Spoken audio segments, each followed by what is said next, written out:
Abbaan kee faatii keessa dhaqan. Abbaan koo faatii koo hin jiran. Lubbuudhumaan. Du'an. Nama abbaa faadha hin qabne. Nama fira himatu hin qabne. Inni haaressuu danda'u Yesus lafa kanarra jira. Meena naaraa jedhaa dabala.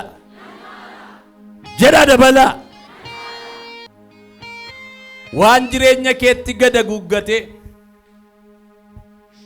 nama namarraa citte si godhe abaarsa sammuu keetti gad jige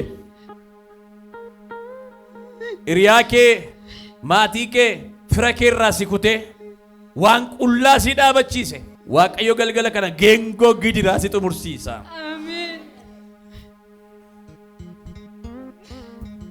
Namni lafa kanarra jirtan harka keessan ol kaasaati ameen jedhame si xumursiisa Waaqayyo.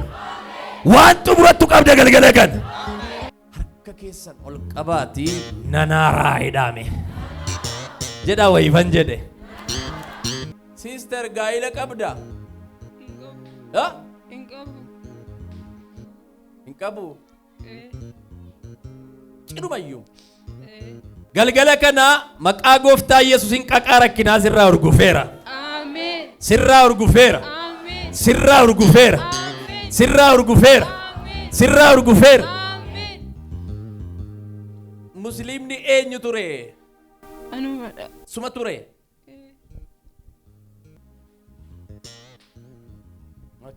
Obboleessi kee amma yoonaa musliima keessa jira moo musliima haala jira?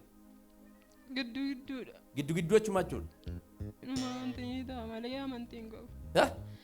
Amantii hin qabu gidduu deema malee. Galgala kana Waaqayyo warra du'aa mormatti si cira. Amiin. Hin nyaatamtu bineensi si hin nyaatu. Waaqayyo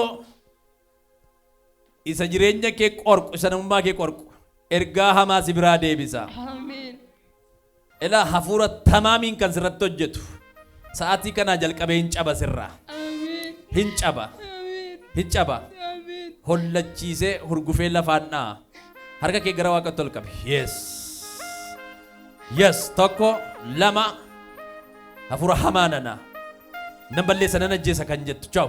Hafuura caatiif callee dulet dha'i lafaan. Yes. Dha'i lafaan. Say. Galata fidaamee Waaqayyoo dhaafe.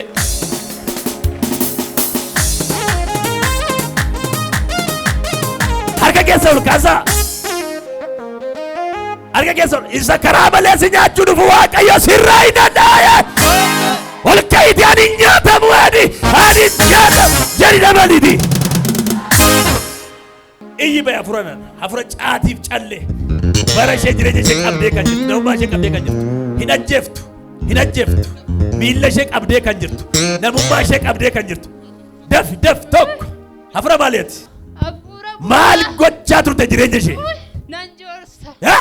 Nan joorsa. Waggaa meeqaaf kan joorsite? Waggaa 3. Amma namummaa ishee jireenya ishee dhiiftee na deemte moo na deemtu? Maalii gaa'ii? Dhukkubicha keessa sassaabii sagalee guddaan si'a sadi caalaa beekesa. Tokko lama isanumaan lafaan na iddee bigaa. Yaa Yesuusiif galata jabaasa. Haleluuyaa. Naadolaa galateeffadhaa bee Waaqayyoon.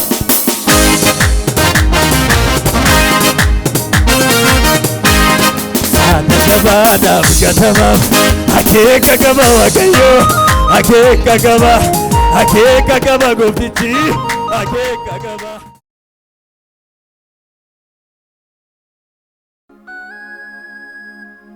Maal sitti dhaga'amaa jiram?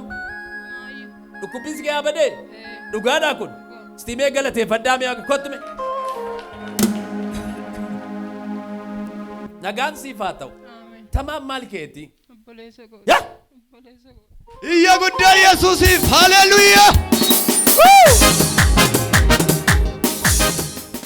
Kan akka Waaqayyoo hin jiru. nama hin qabdu. Nama namatti cibteedhaati. Har'aa jalqabee maqaa Yesuus Kiristoosiin gurra kee aaga dhageessiseera. Namummaa kee jijjiireera. Sammuu kee jijjiireera. Haboo mucummaa Kiristoos biraa argadheen. Mo'icha haaraa. Abaarsa kan si joorsu beetta. har'aa jalqabee sirraa dhiqeera maqaa Yesuusiin.